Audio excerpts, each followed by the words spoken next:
Grown Folks Production. In the mix. With the commish, Nate.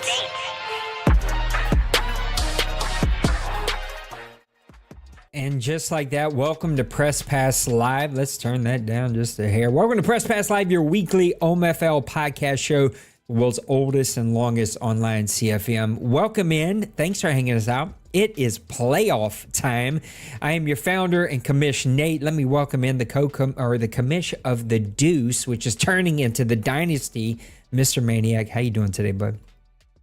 I'm doing wonderful, man. I am excited to get in the playoffs and see what happens. You sound depressed.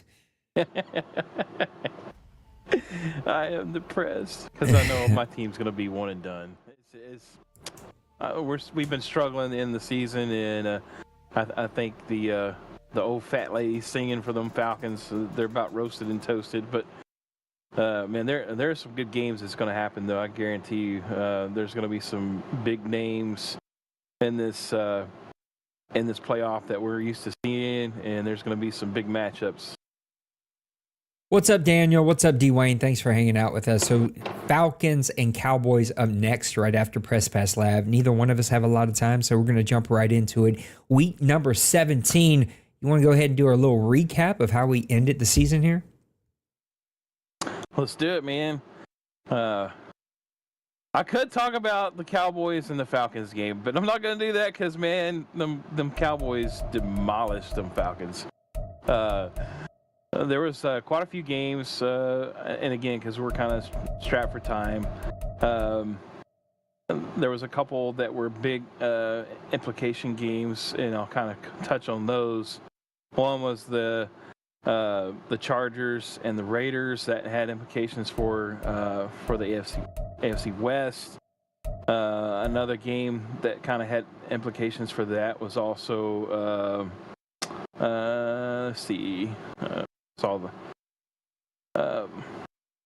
For seeding was Orlando. They needed to go ahead and get rolling with a couple of wins since they were on vacation on cruising, and so he needed to get a couple wins to end the season, hopefully to finish with that number one seed, and he did get a win here. But the game I want to talk about and look deeper into was this game that I just mentioned before, the Chargers and the Raiders.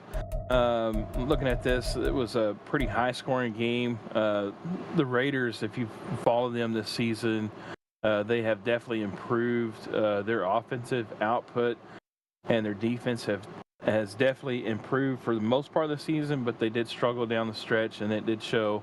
One thing, looking at this, is looking at the offensive rushing yards, the Raiders were only able to put up 78 rushing yards in this game. Chargers had 156, so anytime you're having to kind of be one-dimensional, it usually kind of plays against you, and it looks like that may have kind of happened here with the Raiders. He did have 387 passing yards to 290 to the Chargers. First downs, man, the Raiders had 26 first downs to 18 to the Chargers. Turnovers, though, big difference here. 6 for the Raiders, 2 for the Chargers. Third down conversions, both with 5. Red zone offensive percentage. The output here was in favor of the Raiders, but they also had some penalty yards against them, and sometimes that can play against you as well. So looking at the player stats, we had looked like we possibly had one of the quarterback for the Raiders got hurt because we got a backup that's also got significant amount of playing time, looks like. So Walter did have 20 of 36, 55%, 2 of 4. Maybe he just put him in because he was throwing so many picks, but 287. We've seen him come over from Minnesota and actually did a really good job for the Raiders, kind of helped them get revamped in their offensive set. But Zach Whitfield, the rookie, came in 7 of 9, 77 completions, had a touchdown and interception. So possibly this guy right here may be importing over into the next Madden.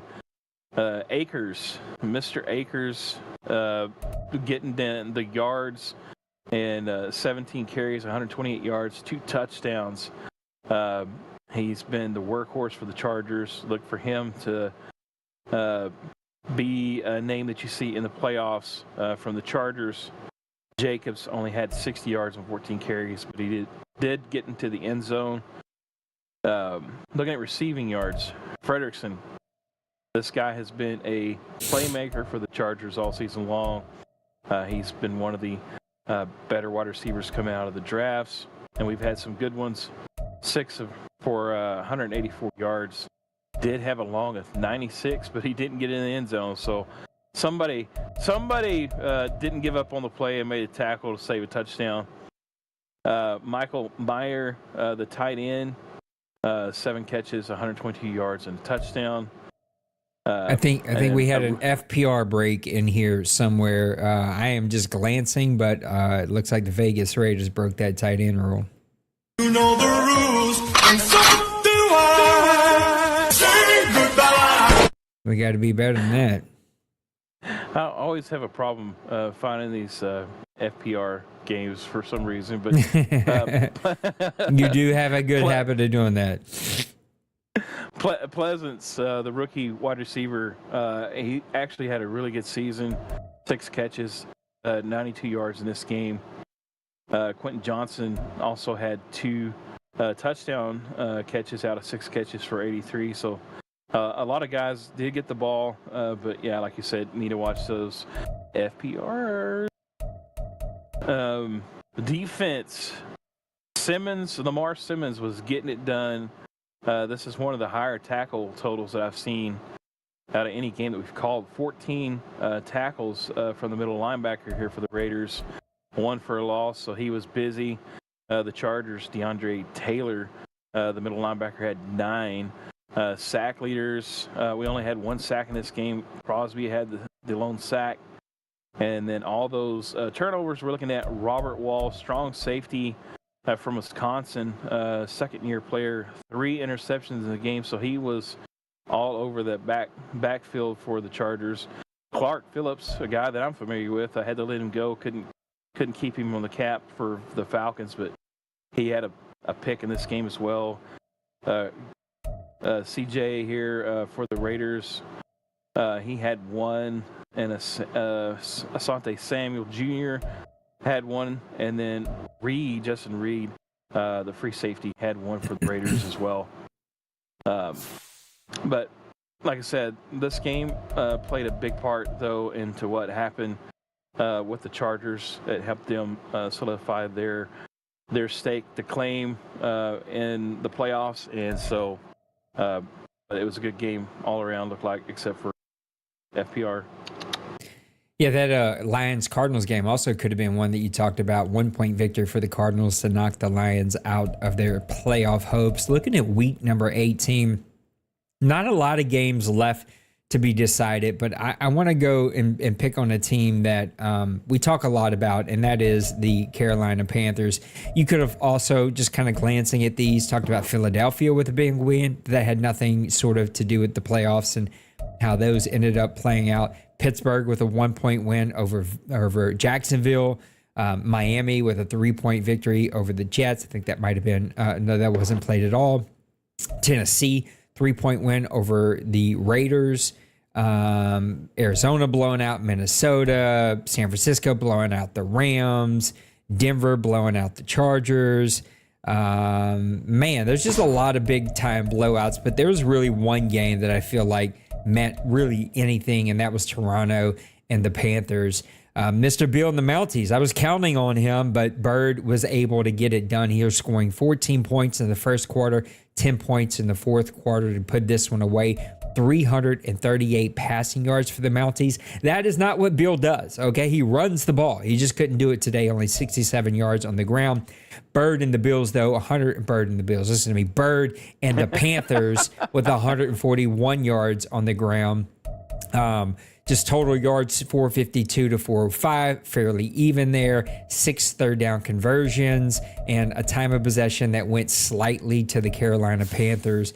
Bryce Young getting it done. 2 touchdowns, no interceptions, 250 yards passing. Givens a pretty good day. Luke Givens, 338 passing yards, 2 touchdowns, but the 2 interceptions. Nobody really doing it big on the running game. It was the combination of Harris and Stockton, though, that combined for the good rushing yards for the Carolina Panthers today. Darnell Mooney, right here from Tulane University in New Orleans, 13 receptions, 180 yards. The guy could not be stopped. Shark had 5 for 94 from LSU. Mingo, 4 for 84. So a lot of guys having pretty good days. And then taking a quick look at the defense, Edmonds, 9 tackles, 2 of them for a loss. The sack leaders was Holiday with 1.5.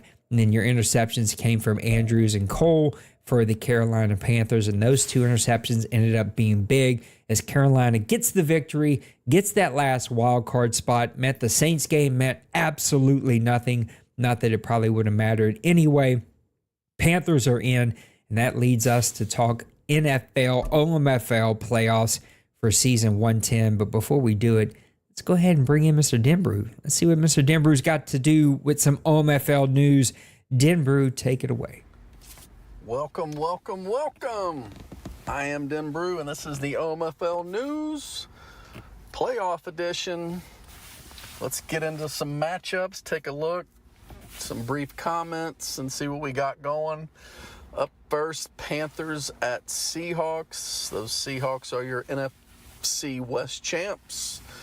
They average about 36 points per game and only give up 21. That's the second highest point differential in the league. Those Panthers are on a nice roll, winning 6 in a row, and they are 7-1 on the road as they got to travel to Seattle. So let's not count out the Panthers. Chargers, Jets. Jets are your AFC champs. The Chargers at 12-5 go on the road to face the Jets, and the Chargers come at you with a nice rushing attack led by Cam Akers, and they feature Colin Fredrickson in the pass game. With Kobe and the Jets, it's been a weird season. Kobe been super busy, not as involved as he normally is, but I can see him getting things cranked back up for the playoffs. So yeah, should be a good game there. Giants, Falcons. Falcons, your NFC South champs. The Giants and Falcons both finished at 13-4. The Giants did beat the Falcons. I think the Falcons had to travel to New York for that one earlier in the year, 24-20. So the Falcons will be looking to avenge that loss. Steelers at Broncos. Broncos are your AFC West champ. The Broncos did beat the Steelers all the way back in week 1 as a 13-10 final there, but you can throw the records out. That was a long time ago. It's playoff time. 49ers and Mounties. Mounties are your NFC North champs. The Niners travel to Toronto, to take on Bill and his Mounties. Obviously, Bill's got his hands full with D-Money. Everybody knows his legacy around here. So D-Money will be shooting for a little repeat of their Week 2 matchup when he beat the Mounties 41-21. That was in San Francisco. The last one we got, Desperados at Bengals. Bengals are your AFC North champ. The Bengals will be looking for their first playoff win of the entire cycle as they take on San Antonio for the 3rd time this season. And obviously, if you're going to beat the Desperados, you got to stop the 1-2 punch of at receiver, Eli Barkley, and that talented running back the Desperados have in Allen. That's all for segment 1. Going to send it back to Nate and Maniac. See you. Thank you, Mr. Denver. If you think the 49ers are going to win OMFL Bowl number 110, hit the like button. If you think any other team, you're taking the field, hit the like button. Either way, you're going to hit the like button, and that's what I appreciate. Mr. Maniac, you ready to dive into the playoffs?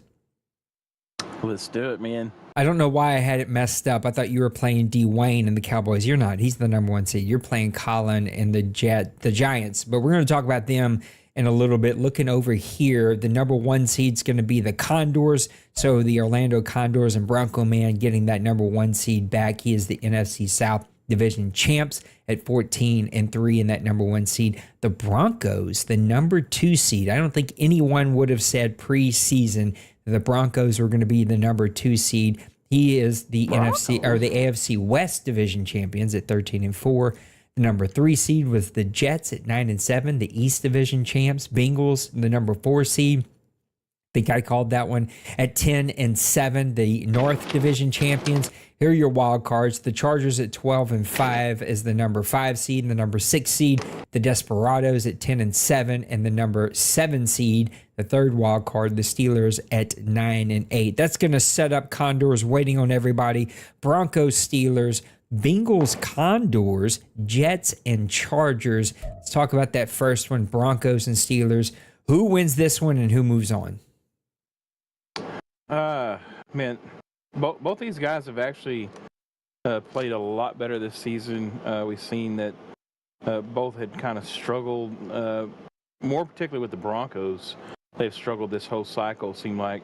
But he has, in the past, shown like the last cycle, he's made it to an OMFL Bowl. He's turned the last season into a season where he really pushes all in and makes a push for the playoffs. And something about the last season and that guy. Yeah, I don't know. There's just something about it. I don't know. He just figures it out, or finally takes time to sit down and say, okay, this is how the game works, and this is how I can get to the playoffs. But he just, I don't know, like the last 2 or 3 Maddens, it's been the same thing. The Broncos make a big push last season, and I think 2 out of those 3, he's made the last OMFL Bowl to represent the AFC. I don't think he's won, but he has at least made it there at least one time that I can recall. But in this game, I think, looking at the matchup, I think where the Steelers probably have the advantage, and I know they're the 7th seed, but I think his pass rush and his defense is just a little bit more seasoned than the Broncos. And I think if you look back to this season where he has struggled is against teams that have a more superior defense. And so I know the Steelers playing in the AFC North, that is from top to bottom is a strong division. And so I just see that he's probably going to have the advantage here, and I think he's going to make that young quarterback of the Broncos, who has done a really good job, Quaker, but I just see them actually making him make the mistake, and I see this game coming down to it's going to be a close game, I believe, but I see the Steelers coming out like 27-17. Yeah, I don't know what to think about either of these teams. And so I'm going to give the Broncos credit for where credit is due. He is 13-4.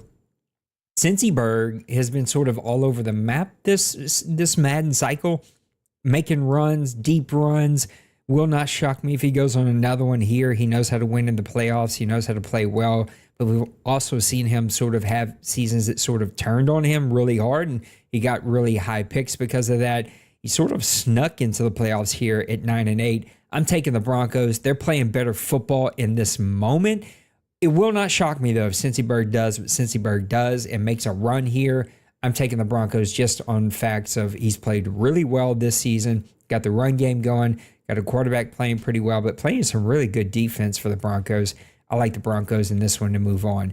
Now let's turn our attention to the Bengals and Condors. Number 3 seed Bengals, number 6 seed, not Condors, sorry, Desperados.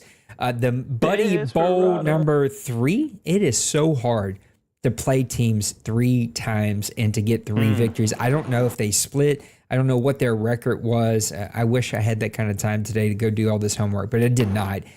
What I do know about these 2 guys is they have traded punches this entire Madden cycle, and the Desperados have been right on the edge. He did come up just barely short. He ended up tying the Bengals for the division lead at 10-7, came up barely short in winning that division. I've been putting my money on Denbrew every single season, and every single season he's been letting me down just a little bit. I'm taking the Desperados just for that fact. I think that it's just really hard to beat somebody 3 times, and these guys know each other like the back of their hands, and the brothers that they are. I think the Desperados are going to shock them again, but I hope the Bengals prove me wrong. I keep putting my money on the Bengals. He keeps letting me down. I'm going to move my money over to the Desperados for this one. What do you see happening? Yeah, speaking of the games between the Bengals and the Desperados, the first game they played of the season, the Bengals won 41-14, and then their second matchup, they played the Bengals won 27-13. So, looking at that though, just like you said, it's hard to beat a team 3 times in a season. And the one thing that we saw the Desperados do, they beat D-Money. They've got one of the losses on D-Money this season, and so that's a big game that they can hang their hat on going into the playoffs. But playoffs are a different beast, and I'm kind of like you. I've picked the Bengals and Denbrew. He said he hasn't won a playoff game yet this cycle. Unfortunately, I'm going to go with that, and I'm going with my gut here. I'm saying the Desperados are going to win. I think the Bengals and Desperados, they are going to play, because these guys are buddies and they've played each other a lot. I think this is going to be a really close game, probably something that's going to be won on the leg of one of the field goal kickers here. And I think looking at this game, you're probably going to have like a 31, like the 28 score. It's going to be one of those great games, probably an OMFL classic from this season, this playoff. I say Desperados picks off Burrow 4 times, and that's what leads them to a victory. Next up is going to be the number 4 seed Jets against the number 5 seed Chargers. I have, as much as I have no clue about the Steelers, I can't figure out the Jets this season. He's been so dominant and consistent. This has been a season where he's been slightly off. How do you see this one playing out? This one, I think, looking at it, you've already kind of touched on it. The Jets, he's been off. In fact, I think one of the previous shows we talked about, had we ever seen the Jets have like a 4-game or 5-game losing streak, and we were like, never have we seen that. And so I think, though, he's made the plays when he had to. He obviously got into the playoffs. I don't know if he had some help with games that were sim that he got the win on, but I just think the Chargers, though, and we saw him last season, he was the representative on the AFC side, and I think the thing that helps the Chargers is their rushing attack. His rushing attack has been one of the best ones this Madden, and the consistent rushing attack, probably like up there with like the Dwaynes and the D-Monies, because I don't know, he's just had a really solid rushing attack with his team, and it plays well with the guys he has on his team, with the wide receivers that he has that can spread the field and get deep downfield, especially on play action passes. And so it just plays into his style. And I just don't think that the Jets, it's kind of one of those things, like, you can't be off and then just turn it on and make a run. You can, but I just don't see it. And I think the Jets are going to fall short in this game, and I think they're actually going to lose this game to the Chargers. Black Cats, again, with that rushing attack. I don't want to call like every game close. I do think this one's going to be a close game, because Kobe is just a very competitive player, and but I've also seen him struggle a few times this season, and so I'm looking at the Jets scoring 21 points and those Chargers scoring 31. If you think that the Condors are going to win the AFC, hit the like button. If you're taking the field, give me any other team but the Condors, reach down there, hit the like button. Appreciate all the support. If the Jets were not seeded by division winners first, they would have been the last seed in the number 7 seed. It says 9-7. I think they ended up finishing 9-8. I could be wrong about that. They might have been 10-7. The Chargers at 12-5 should be the number 3 seed, right behind the Condors and the Broncos. But Kobe has this way of turning it on when you get into the playoffs. It's like he flips a switch, plays really tremendous defense. I'm a little worried about Herbert in the playoffs against the Jets defense. Can he not turn it over and allow the Chargers to continue to establish that run game, which would lead them to a victory?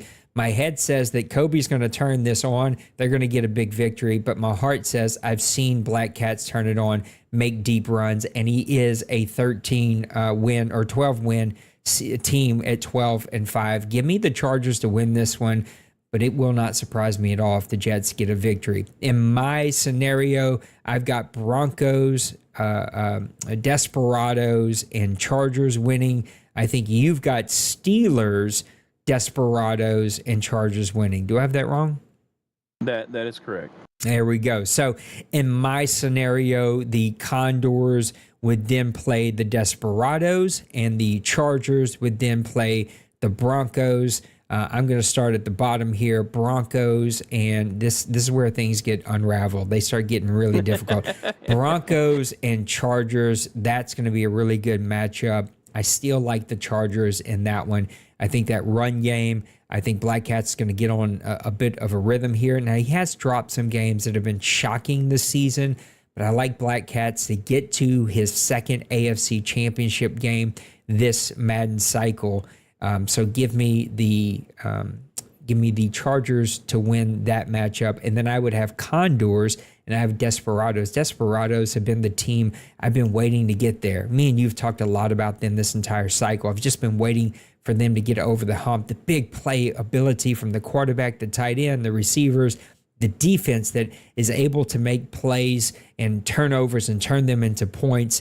I just think when you get into the playoffs, you start playing teams that play exceptional defense, really good run games, and if you're ever forced to pass the ball, it can lead to more turnovers than what you're used to. I like the Condors to win that matchup just because he's been there. I feel like he's gotten back to what made him win in the first season. So I've got an AFC matchup between the Condors and the Chargers. How do you see your divisional round playing out?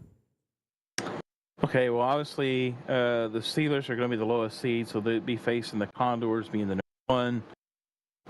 And then the Chargers and Desperados would match up in my scenario. Starting with the Desperados and Chargers, I think both these teams play similar style on defense, but on offense is completely different. The Desperados are a team that likes to stretch the field deep with those wide receivers that he's got. Now, he does have the rookie running back that has added a new wrinkle to his offense. I think this season Allen has done exceptional well being a rookie coming into this team, and he has actually put up some really strong numbers for the Desperados. So that could be a really big factor for the Desperados to help them in this game against the Chargers. Again, the Chargers, though, really, you have to look at this team. They hang their hat on that rushing attack. But the Desperados also have one of the top rushing defense, especially that defensive line they have. They seem to just get after running back. I think all those things play a factor in this game. And I actually, in my scenario, I see the Desperados pulling out a kind of a shocker. I think both these guys, it could go either way, but I do think that Little Koch and the Desperados are going to get the win. But I think it's going to be one of those games that we see.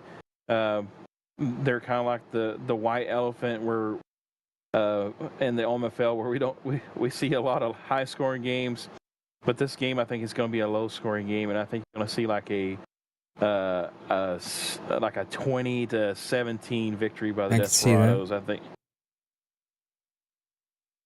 And then that would bring the Steelers and Condors for the matchup there. Steelers again getting to this point. They have done a really good job. He does have, like 3 different running backs on his team. They're really good running backs, but he's really relied a lot upon his young single quarterback that he's got on his team.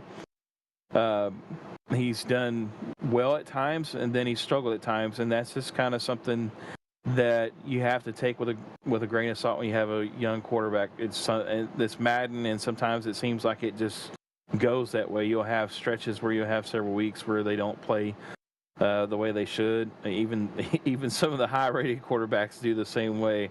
But I think the Condors, though, have been really steady Eddie on the AFC side. They have put together their offense this season, their game plan, and they go in and they they perform it right to the letter. And he's and it shows with his record, and obviously being the number 1 seed, even with taking a cruise and being gone for like 2 or 3. So the Condors, though, I think they're just too much for the Steelers. I think this game gets away from the Steelers in the third, and you're going to look at probably this game going to be like a 41-27 victory for the Condors. Nice. That's going to be some really good games. So you would have Condors, Desperados in your AFC Championship game. That is correct. And I'm going to have Condors and Chargers. I think I could be wrong about this.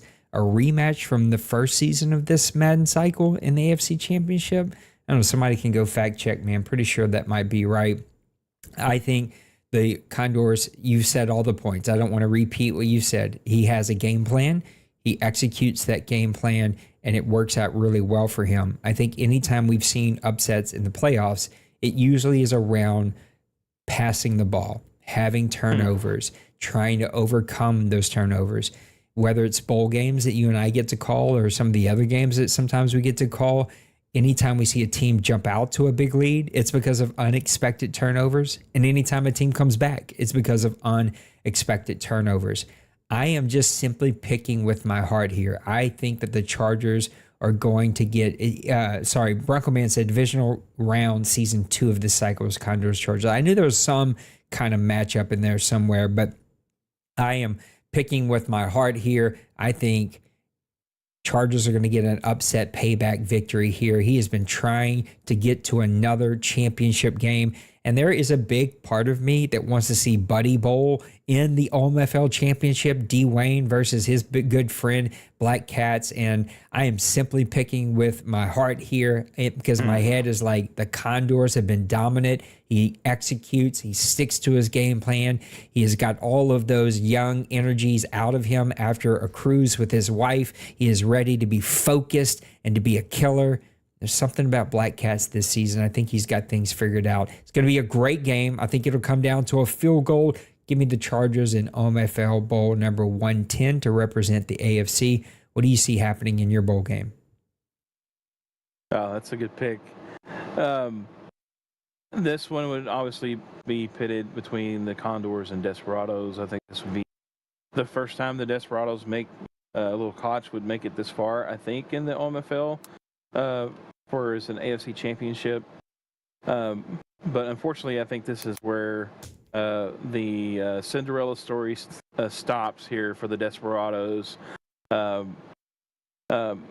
Again, I think this game will be the first half. You're going to see this game be really close, and I think it's going to be one that kind of, like you say, oh wow, the Desperados are, could actually pull this game out of the hat here, and but I think the Condors, again, like I said, what they do, how he game plans, I think you're going to see a couple mistakes because the Desperados do like to try to get the big play going, and I think one of those things are going to cause a mistake, and you just see it just kind of snowballs. And I see this game though going the Condors' way, and we're going to look at somewhere in the neighborhood like a 38-23 game. The Condors coming out on top, representing the AFC, going into bowl one. Absolutely will not surprise me if that is exactly how that plays out. The Condors have been such a great team. Let's bring in OMFL news number 2. And then we're going to jump over to the AFC or NFC. Golly, I can't get these letters right in my head today. We'll jump over to the NFC and see if we can't put a bow on this thing. I know we got a couple mailbag questions, but Maniac and I both got a full day, so we got to get this thing going. All right, Mr. Denbrew, take it away. All right, we are back. Segment 2. Let's get into this week in sports history. Back in 1962, Jack Nicklaus wins his first major by beating Arnold Palmer. 1978, Ron Guidry sets the Yankees record for strikeouts with 18. 1992. Ron Guidry from my hometown, where I'm from. Kind of fun fact. The Philadelphia 76ers cool. trade Charles Barkley to the Phoenix Suns. In this day in sports history, in 1994, the LAPD went on a pursuit of O.J. Simpson in the infamous Bronco chase that lasted about an hour and a half. And in 2010, the LA Lakers beat the Boston Celtics to a whopping 83-79 final of Game 7. Kobe Bryant was named your series MVP. That'll take care of this week in sports. Let's get to some brews and booze. How about a brew to all of the OMFL playoff teams and a special large 16-ounce, 22-ounce brew for D-Wayne and the Cowboys and Bronco Man and the Condors. Those two teams earned your number 1 seeds in their respective conferences. And how about a supersized brew for Nate for having us all around for another awesome cycle of Madden, regardless of how you feel about the game. It was another awesome cycle in the OMFL. Nate, much appreciated for having me around, and I'm sure everybody else feels the same. Regardless of how you feel about the game, the OMFL is the place to be if you like to play Madden. There are no other substitutes, in my opinion. You can fight me on that if you'd like. That's all I got. Segment 2's a wrap. Good luck to all the teams in the playoffs. Are we cranking up the toilet bowl? I haven't heard. Maybe a toilet bowl playoff going on. That's it, though. Back to Nate and Maniac. See you. Please don't fight Denbrew. He's a very handsome fella. I don't want nobody messing that up or him messing you up. We don't need that kind of energy here in the OMFL. All right, over to the NFC. Cowboys 16-1. Your East Division champions. The Seahawks 16-1. Your West Division champions. Your Falcons 13-4. Your South Division champions. Your Mounties 10-7. Finally, a double-digit winner from the NFC North. He turned it around. He did. The 49ers, 13-4, the number 5 seed. The Giants, 13-4, the number 6 seed.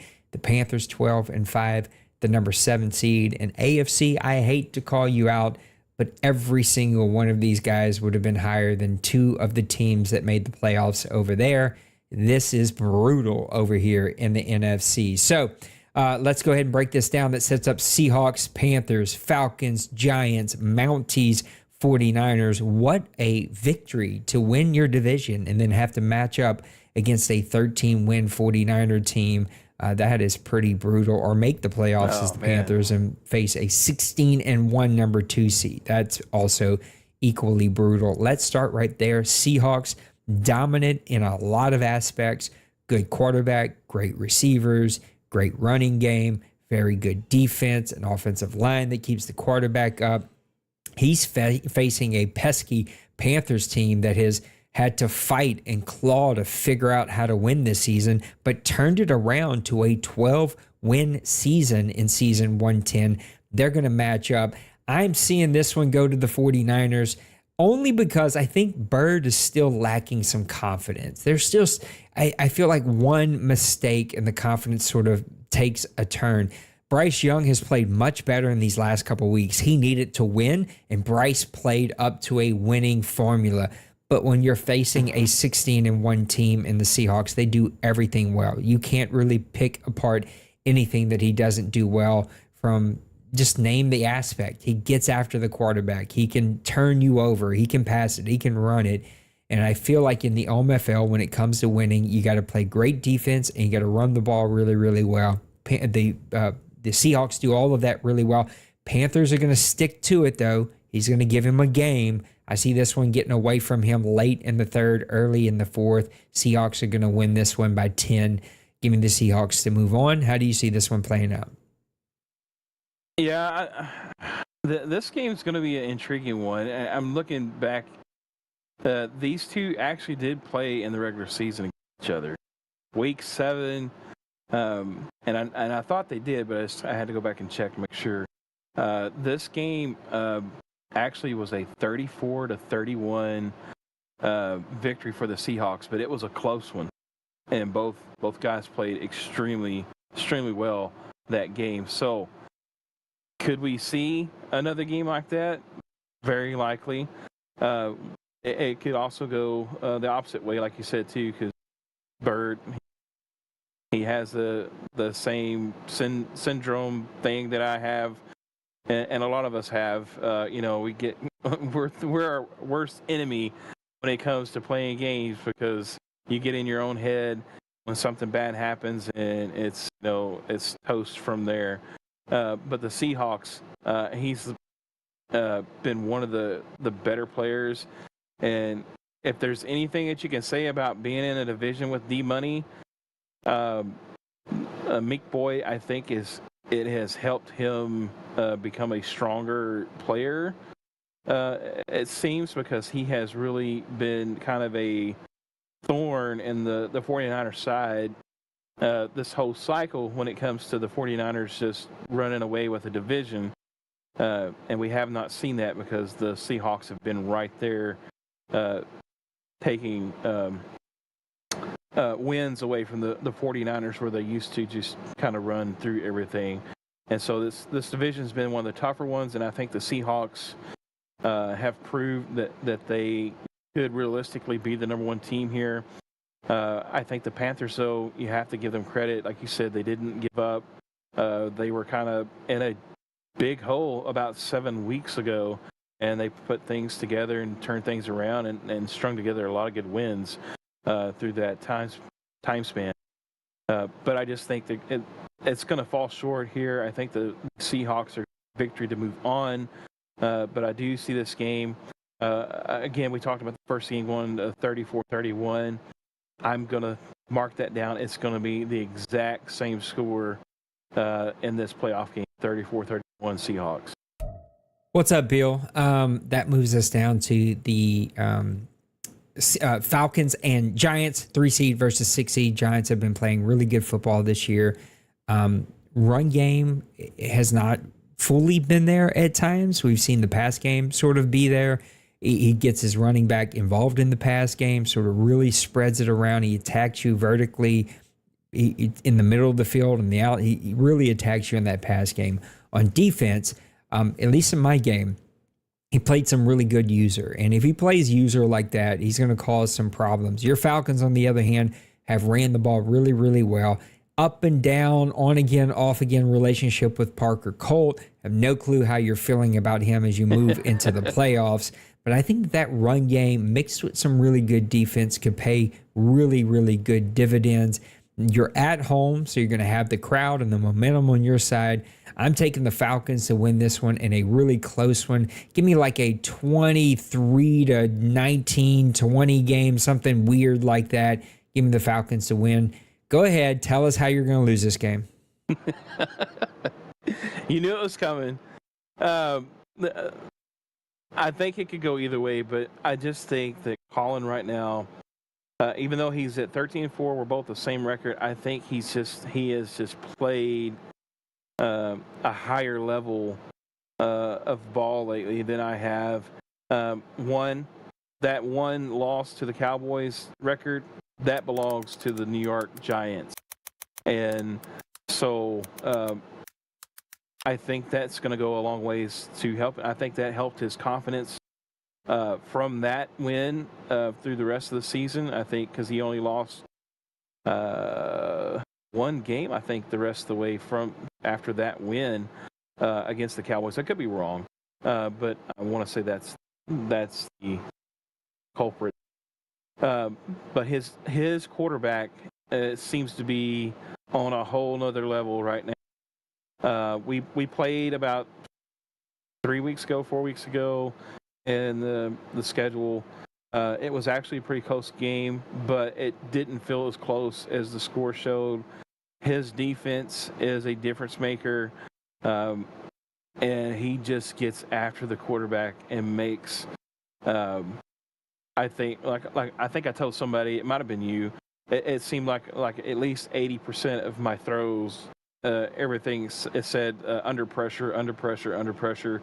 It was a havoc from that defense, and I just see the Giants having a better rounded roster.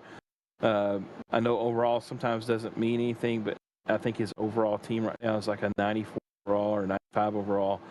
So he's built a solid roster, and it shows in the games that he plays. Give me the Giants to take a 27-21 victory over the Falcons. I think my Falcons will play good, but there's been a couple of teams that have actually stopped that running game, and those Giants were one of them. The other team is also from the same division, so they both play similar, and so I think that's going to be the outcome that causes the ultimate demise of the Falcons. I thought you weren't going to stop kissing Colin's neck there and pick a winner. Number 4 seed Mounties, number 5 seed 49ers. Bill, I love you. I've watched you take this team that a lot of fingers have been on, figure out how to win with them.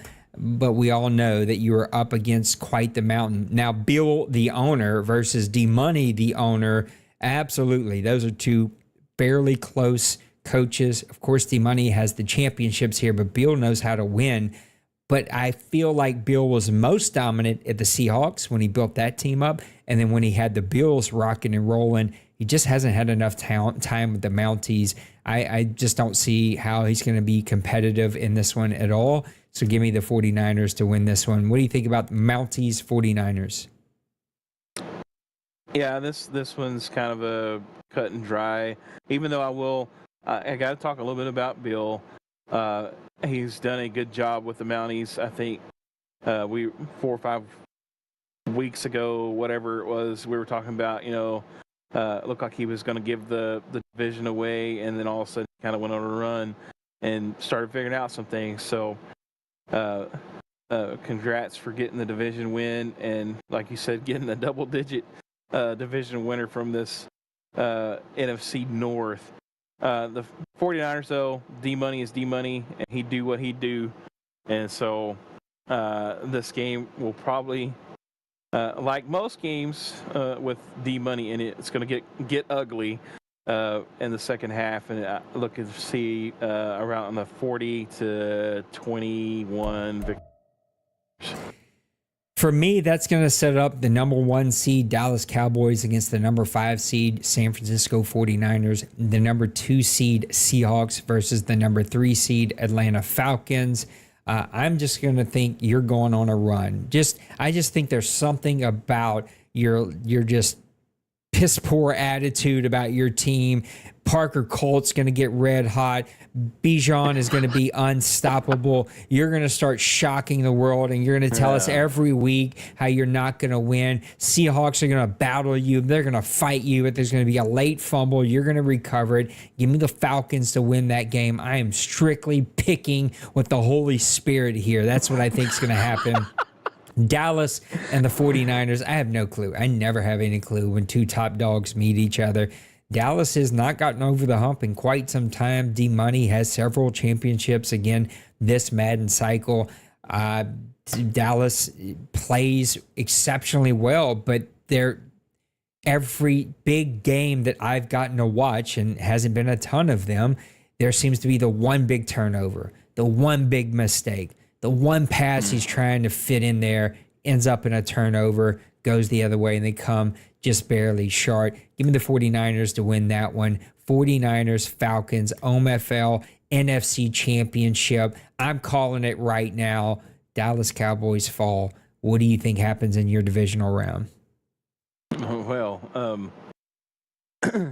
the scenario that I have with the Giants winning, obviously they're the lowest seed, so they would be facing off against Cowboys, and then the 49ers being the 5th seed would face off against their division foe and the Seahawks. Well, that'd be a good game. It would be a good game, and this will be probably one of the better matchups, I think, in the playoffs leading up to this point. The Seahawks again have given a couple of blemishes to the 49ers in the regular season, but we've seen the 49ers in the playoffs kind of dominate the Seahawks. But I think this changes this season most of the time. And I think every time on this show, I've always picked D-Money and watch he's going to get like really ticked off and like just start putting 60 points on everybody just to be, show me wrong. I think this game. Hey, you keep talking. I got to step out real quick. You keep going. Yeah. The 49ers are going to fall to the Seahawks, though, here. The Seahawks, I think, have built a really rounded team. And I think they match up against the 49ers, probably one of the best on paper matchups in the OMFL. Give me the Seahawks to squeak out a victory over the 49ers in this round. Give me a 24-21 victory over the 49ers and actually falls in the playoffs, not just stays home on vacation, but actually falls in the playoffs. Here in this game. Then that leads to the next matchup. We have Dallas Cowboys and Dwayne versus Colin and those New York Giants. That'd be a good matchup too. Again, the only blemish to the Cowboys' record this season has come from the New York Giants. And I think this game is going to be a really good game, an intriguing one.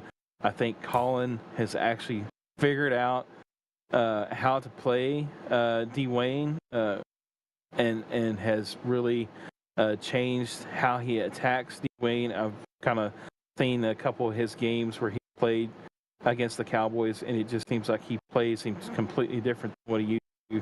And maybe he's kind of figured out the formula to attack the Cowboys. But I think the Cowboys, again here, he's on a mission to try to get to another OMFL Bowl. And I think this game here is going to be another really close game.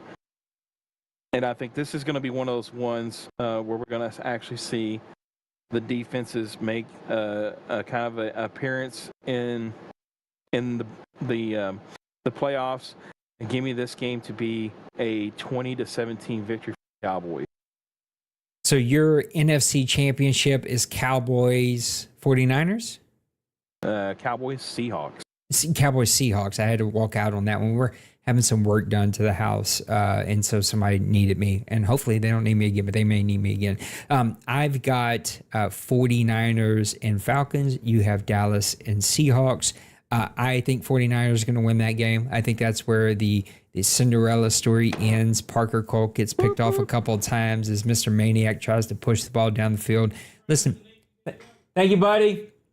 Sorry, real life is happening. I think the 49ers are going to represent the NFC in OMFL Bowl number 110. So I would have 49ers versus Chargers. I'm pretty sure that's the one that I had picked. So 49ers, Chargers. How do you see your NFC championship game going? This is going to be the battle of the one-loss teams from season 110. So somebody's going to come out of this game with 2 losses to end the season. I think the Cowboys have been on the road back to the bowl. Dwayne, again, seems really focused. He's played really exceptionally well every game that I've watched. I mean, if you look at all his stats from every game, he's really won. Except for that, the Giant game has won in dominant fashion. There really hasn't been questions, I don't think, on any of most of the rest of the games. They may have been closer than what the final score said at one point, but he just seems to really dominate when he needs to. And I see the Cowboys getting the victory over the Seahawks. Again, this game is going to be a really good game. I think it's going to be defensive, but it's not going to be as defensive as we've seen the Cowboys versus the Giants. I think this is going to be the Cowboys winning this game 30 to give me 28 over the Seahawks. And this is where it gets funky because rarely are we ever fully correct on the championship game. What's up, Birdman? I've got Chargers and 49ers. I think maybe a rematch. I think I'm right about that. Not 100% sure, but those two teams are going to match up once again. I just think the 49ers are going to prove. I think he's been listening to the shows from time to time, and he's like, I'll prove to them that I don't give up after winning the first championship. I think he's going to win him another one here. They just feel so dominant whenever it comes to the playoffs. One of those teams that you can make zero mistakes with.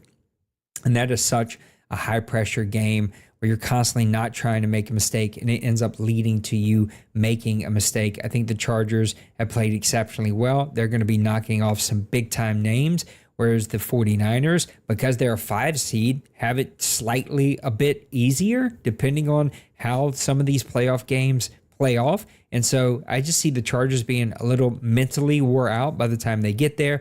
And then there is an aura. Anytime you face some of the big dogs in this league, there's an aura about them. It heightens the anxiety. It heightens the stress. Every play call makes the palms slightly more wet and moist. And I just think that that's what happens when you get in these games. 49ers win OMFL Bowl number 110. We all yawn. We all fall asleep. We get bored because we're sick of seeing it. But until somebody stops him, that's probably what's going to happen. Who is going to be your OMFL 110 champion? All right, so we've got the Condors facing off against the Cowboys. We got the Battle of the Seas here. In real life, the Condors do eat anything that dies, and so I think this is where I'm a Cowboys fan through and through. I think though that the Condors match up probably the best against Cowboys and what they do, and from watching both these guys play their games, I think that this game is going to ultimately end up with Condors defeating the Cowboys in the bowl game. It's going to be an entertaining one, though. This is going to be one of the more entertaining bowl games we've had this cycle. I think we're going to see a lot of good defensive plays. We're going to see a lot of good offensive plays. This game is going to come down to the end in the fourth quarter. The Condors are going to squeak out the victory 31-27 over the Cowboys, and I think that the MVP is going to be the Condors quarterback. I can't think of his name right now. I see his number. Yeah, but I can't think of his name. Richardson, I think, is going to be the MVP of this game. He's going to have or something. One pick. Birdman, we still miss you. Doesn't mean we can't miss you, brother. Just because you don't like us and don't want to hang out with it. We get it. You like your son better, but we still can miss you. Anyway, those are our way, way, way too early considerations for who makes it, because this rarely plays out that way. I mean, hopefully it does, but it just rarely plays out that way. Real quick, before we open up the OMFL mailbag, there was a couple of questions for you in here. I don't know why it just randomly stopped. This is the problem with multi-streaming for both YouTube Vertical and YouTube, is that the chatbot jumps between the two, back and forth, back and forth, back and forth. Mr. D. Wayne said, Maniac, what are the keys for you beating Colin today?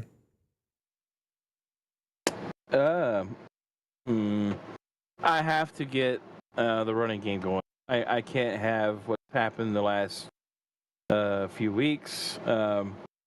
Obviously, it's no secret. How Bijan goes is how the Falcons go. I can't just throw it all on Parker Colt and let him be the John Elway of my team, or the Tony Romo, or whatever you want to, how you want to look at it. It just hasn't been that for me. since like the first season of the cycle, second season of the cycle.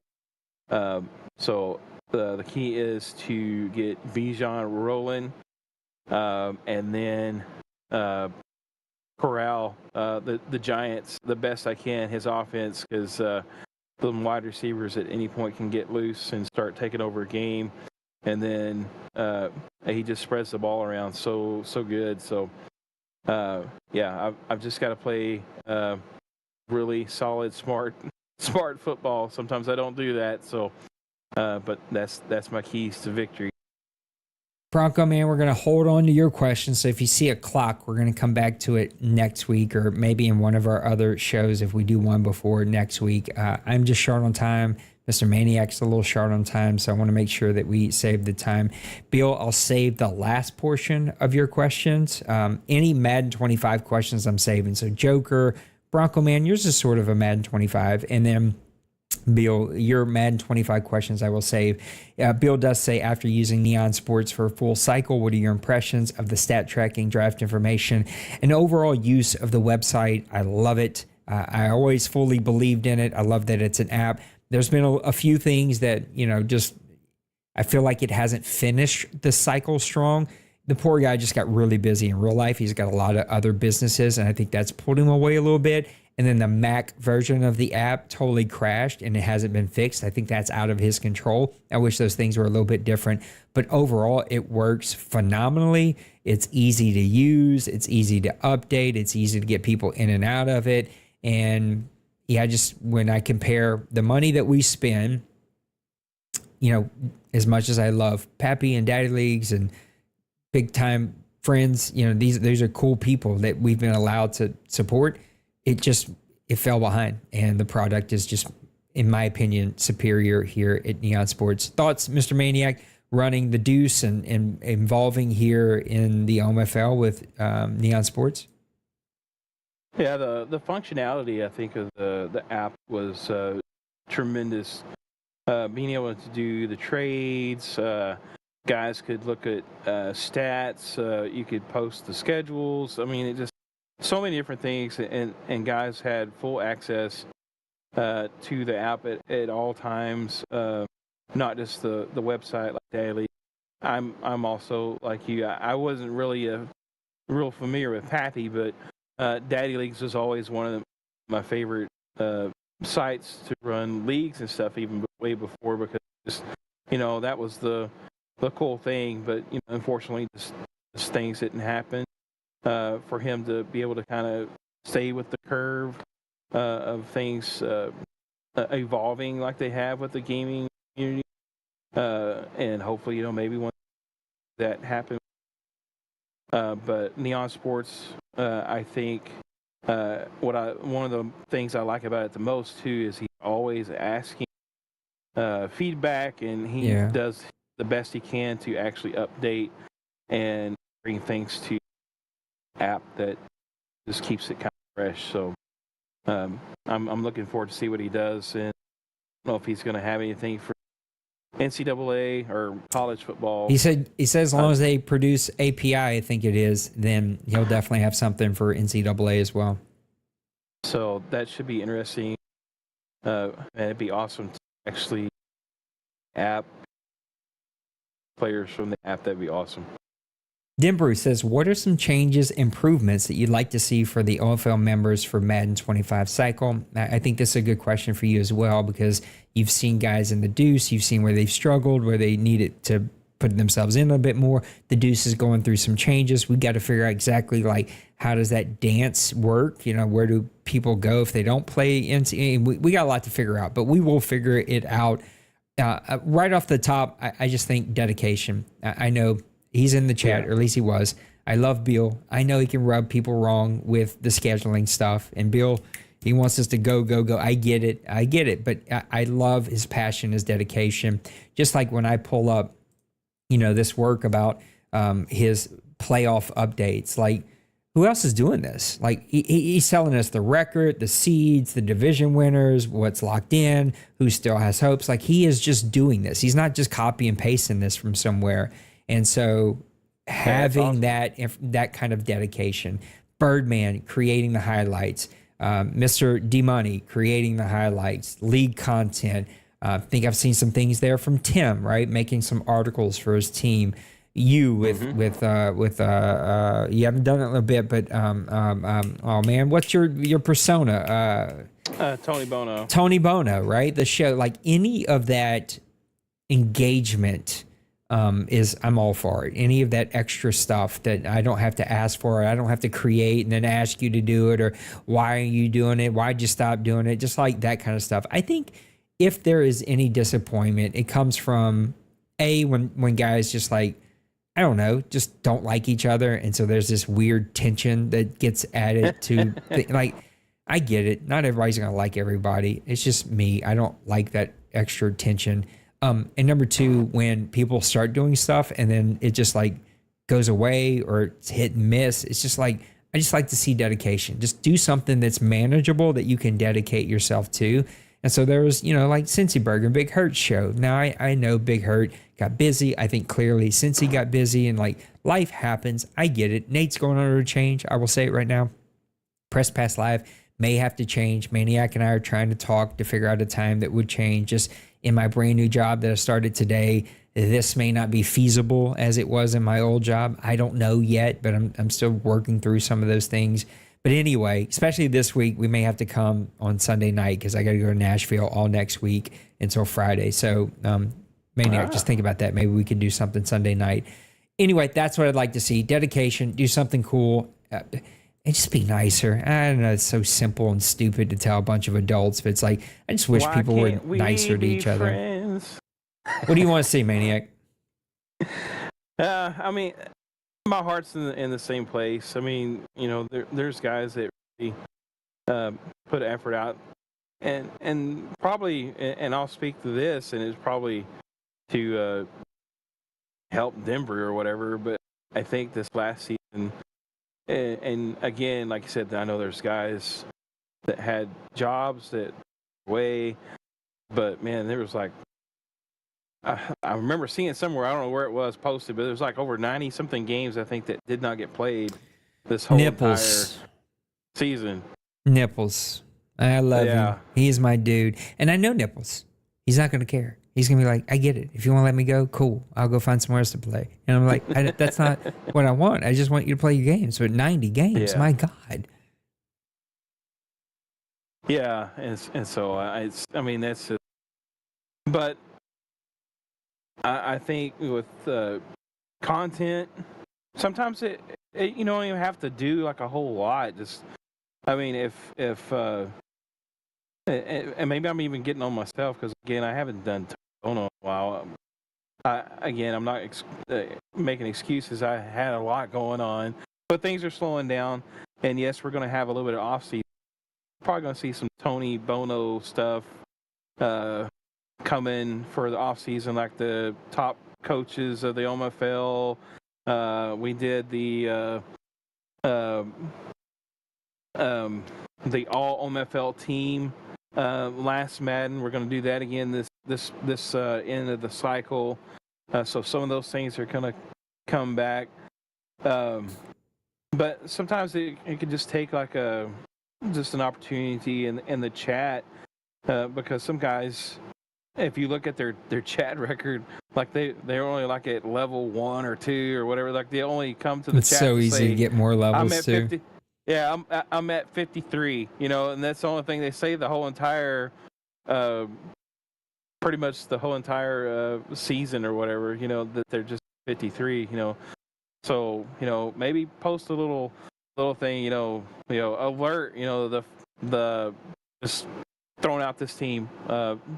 Panthers make a big trade, and that can, put down the stats, what's coming, what's going. I mean, that's content. That's creating something that's happening. Like, and then we're talking about Neon Sports. They have the stuff there where you can put a header on there. You can make a little story and ship it out to the Discord, and it goes. And it's not that hard. It just takes a little time, a little effort. Anytime guys put any kind of effort with, no matter how small you think it is or how insignificant, if you put just a little bit into something that adds to it, it just makes everything so much better for guys, engaging. And then I'll throw one thing out there too. Quit making like the commission, the board, stuff. Quit making them have to make rules. Oh, I thought you were gonna say something else. Yes, on that, and also quit making me set you on auto. Like y'all grown men, like learn how to set yourself to auto. Yeah, I mean, just stuff like that. You know, just if you know you're going on vacation or whatever, and you're posting it, if you got enough time to post it in Discord, just go on Madden, go to the screen where it shows all the owners and what teams they're on, and go to your name and scroll over there and put yourself. If you know you're going to be going probably at least 2 or 3 advances, just set yourself to auto. You know, 2 or 3 advances. Go ahead and have it set so that way you're not having to have a guy at 11 p.m. at night, in the chat going, OMFL board, can you set this guy to auto? It's This the is the worst. only time I can play. Can you somebody help? But again, like on the gameplay and stuff, if you start noticing something and you're doing it over and over and over, and it's working like at a high rate, just, I'm not saying don't do it, but lay off of it a little bit. Don't just abuse it. Just it's in the game. You're probably not gonna be able to take it out. But if you're throwing 90% of your passes is just this one route or whatever, yeah, you probably need to lay off on it. Or if you're only running this type of a run play or whatever, probably need to lay off of it. I don't know. Some of that stuff like that kind of irks me a little bit. But it's part of life. Guys want to win. I'm not no different. I'm not gonna sit here and lie. I just want to lose. But win with integrity and lose with integrity. That's just kind of. Yep. Tim's last question. Then we got to get you off to the Giants, and I got to get off to a workout and a shower. Hopefully I got hot water. That's the work that was being done. I don't know if any of you had to replace a water tank anytime soon, but I just spent $3,000 on one, but wasn't expecting to spend that today. Yeah, that's going to hurt for a long time. Anyway, now that rant's out of me, a most improved owner. I think there's a lot of guys that you could talk about. I'll run through a couple of mine. I'll try not to touch on all of them because I'm going to leave you some out there. I think you got to look at Lost Sniper. He has improved. I know he hasn't made the runs he wanted to, but he has played much better this entire Madden cycle. I won't count Cincy Bird, but what he has done in Pittsburgh has been better. Like, he won the last championship, so I don't know if you can count that, but he has really turned things around there in Pittsburgh. I think you got to talk about Kansas City and Sharks fan. He's played really good this entire Madden cycle. I know this last season got away from him, but he's played really, really well. It took Colin a bit, but I think he's turned some things around. I think everybody else are top dogs already. I would give a slight nod to Tim himself. I think he has played better since taking over a really good team that our buddy left us. I always want to say 00. 00 ain't been here in a long time. Trey is the name that I was looking for, though. The guy I would pick, though, Desperados / Browns and Little Koch. I mean, he has just been right there every single season this Madden cycle. Much, much better this entire cycle after coming off a really solid last cycle with his Bengals. But the cycle before when he had the Browns, that cycle, because him and Denver trade every Madden, or at least I think that's what they do. He did not have the season that he wanted. So I would give the nod to Little Koch. Yeah, I again, like you said, there's a lot of guys. I kind of went blank for a second because I was looking at something and I didn't hear all the names that you said. But one guy also from the AFC West is Jay Bowles with the Raiders. He's had actually a pretty good cycle. He hasn't really competed in playoff games, but he's been on the cusp like pretty much every season that I can remember so far this Madden, and he's put together some really good seasons, even though it hasn't ended in him in playoff glory, or whatever for the Raiders each season. But he's actually been in the thick of things. Again, you talked about the Chiefs. Shocks fan, the first 3 or 4 seasons, man, he was up there and in the top of the league with some of the big dogs, competing with the big dogs and stuff. And yeah, I know he's at 2-15 this season. Kind of hit a rough patch, but man, he has been really consistent. And then you just talked about him getting to take over his favorite team now, and actually putting together a winning season. I think that's probably the first time Tim has actually had a winning season, maybe ever in the OMFL. I don't know, but he's really put things together with the Lions. I think overall this cycle, though, I think, and Kev with the Bucks, I know he's had a bad season, but consistently, maybe compared to some of the previous seasons I've seen Kev has really been a different level this Madden, I think, than I've seen him. So I think overall, I'm going to give the nod to him, and not just because he's in the division I'm in, but I think from what I've seen in previous seasons, he's had some good ones up and down, but I think he's just been way more consistent this Madden across the board. I think obviously his quarterback, the type of quarterback that he had, helped that. But he's played really well, I think, this whole entire cycle.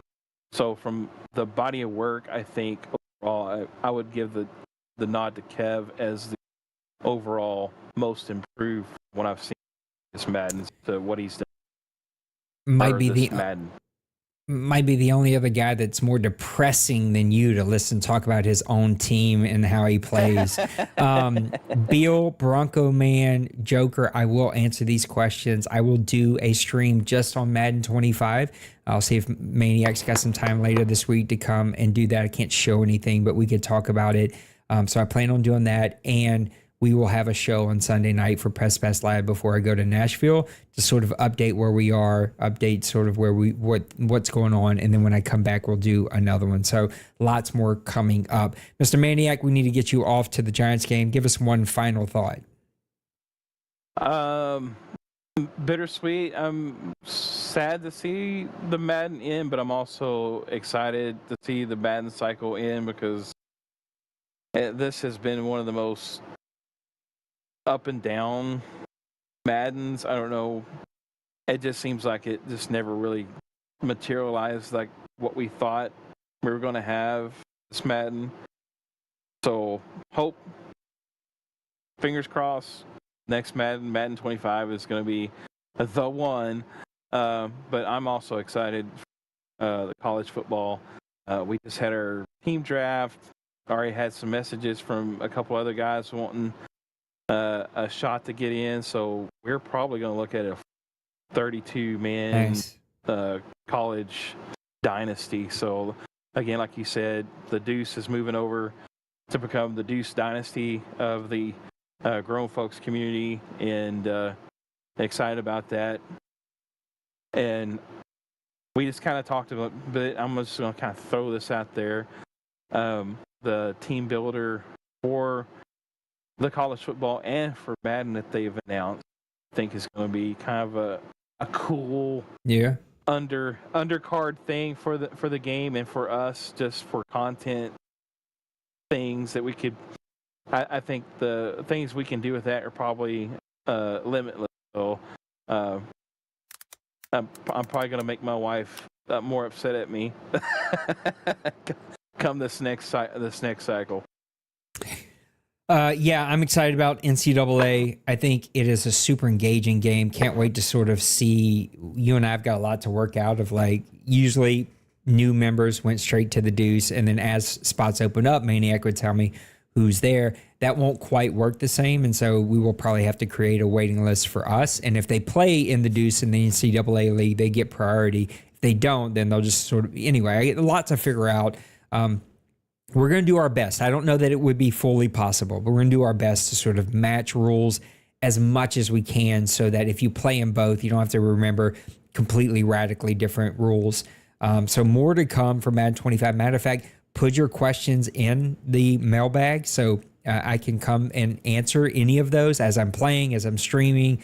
But I can't wait to see how the Deuce and the OMFL sort of live together moving forward and how we can best support each other, because I think anytime you have two really good leagues going, it's going to be great. Also, the Team Builder opens up the door to do OMFL Custom, which we haven't had in 15, 16 years.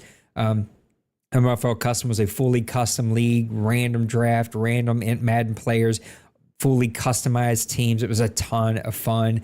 I may also, I doubt it, I don't know with this new job, but like I'd love to see some smaller NCAA leagues start where you're starting with not the top dogs, but doing some rebuilds. I'll probably do an offline NCAA franchise that I could stream whenever I get time to time, building up a small squad. Those are always fun. So lots of really fun things. We've got some new battle royales coming out. Maniac and Pooty and I are all trying to do some more news segments. And so as NCAA news for Dynasty comes out, as Madden news for CFM comes out, we'll do news sections. And then as Battle Royale news drops, Pooty and I will be back to do some Battle Royale news. So lots of really new, good stuff. And I need to decompress and get ready for church. Maniac's got to go and win against the New York Giants. So tune in. Lots of games are already starting or about to start here very, very soon.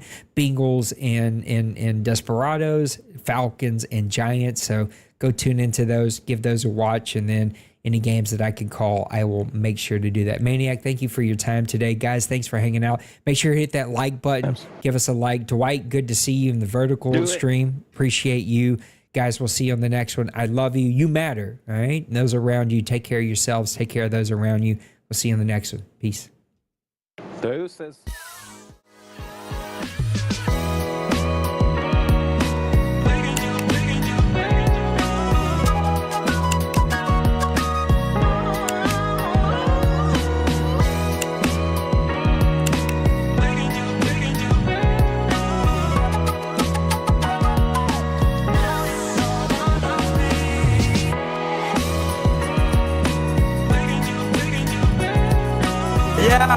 Smash that like and subscribe.